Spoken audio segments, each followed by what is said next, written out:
Hi කොහමද ඔයාලට එන්නකෝ අදත් මාත් එක්ක කේක් එකක් අයිසිං කරන්න. ඉතින් මම අද හදන්නේ gram 500 heart shape chocolate birthday cake එකක්. ඉතින් මම ඉස්සරවම කේක් එක දෙකට කපාගෙන ඒක බටර් අයිසිං දාලා සෑන්ඩ්විච් කරගත්තා. ඉතින් ඊට පස්සේ මම මේ විදිහට කේක් එකේ ක්‍රම් කෝට් එක කරගන්නවා. මම මේ විදිහට හරිම තුනී අයිසිං ලේ එකක් දාලා තමයි ක්‍රම් කෝට් එක කරගන්නේ. ඉතින් මේ විදිහට ක්‍රම් කෝට් කරගන්න එකෙන් ඔයාලට පුළුවන් ඔයාලගේ කේක් එක හරිම නීට් එකට අයිසිං කරගන්න. මම මේ විදිහට ක්‍රම් කෝට් කරගත්ත කේක් එක විනාඩි 20ක් විතර ෆ්‍රිජ් එකේ යට කොටසට දාලා තියෙනවා. ඉතින් මම මේ කේක් එක කස්ටමර් ඉල්ලපු විදිහට දම් පාටින් තමයි අයිසිං කරගන්නේ.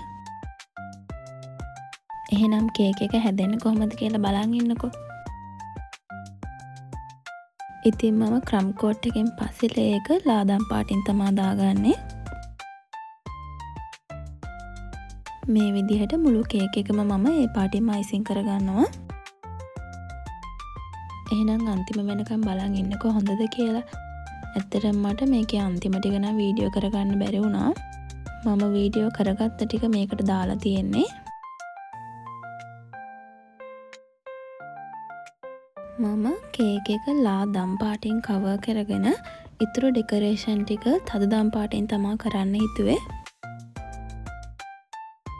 මම ගොඩක් වෙලාවට මේ ස්පැචියුල එකෙන්ම තමා කේක් එකක් නීට් කරගන්නේ. මට මේක හසුරවන්න පහසු වෙන්න තමයි මම මේක තෝරගත්තේ. මේ ස්පැචියුල එක ගොඩක් බරක් නැති නිසා හරිම පහසුයි අතට.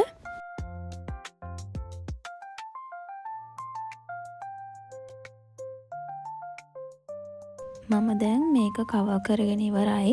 ඊළඟට තියෙන්නේ ඊතුරු ඩිසයින් ටික දාගන්න.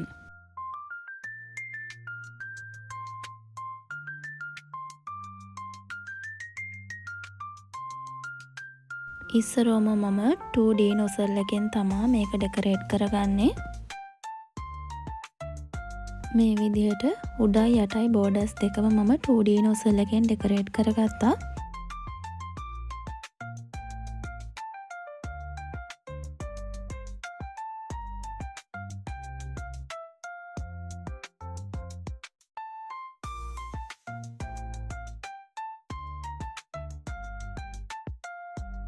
මේ නොසල් එකේ නම් ඇත්තටම මට අංකෙ මතක නෑ. 104 වගේ තමයි මතක.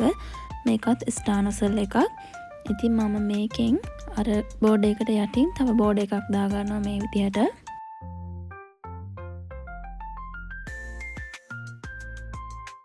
කේක් එකේ යට කොටසට මම මේකෙන් බෝඩ් එකක් දාගන්නේ නෑ. මේකත් ස්ටාර් නොසල් එකක්. මම ඒකෙන් මේ විදිහට තව බෝඩ් එකක් දාගන්නවා කේක් එක මැදට. මෙතනින් එහාට නම් මට වීඩියෝ කරගන්න බැරි වුණා. මම ෆයිනල් ලුක් එක ඊළඟට ෆොටෝ එකක් දාන්නම්. ඔයාලගේ අදහසත් මට කියාගෙන යන්න.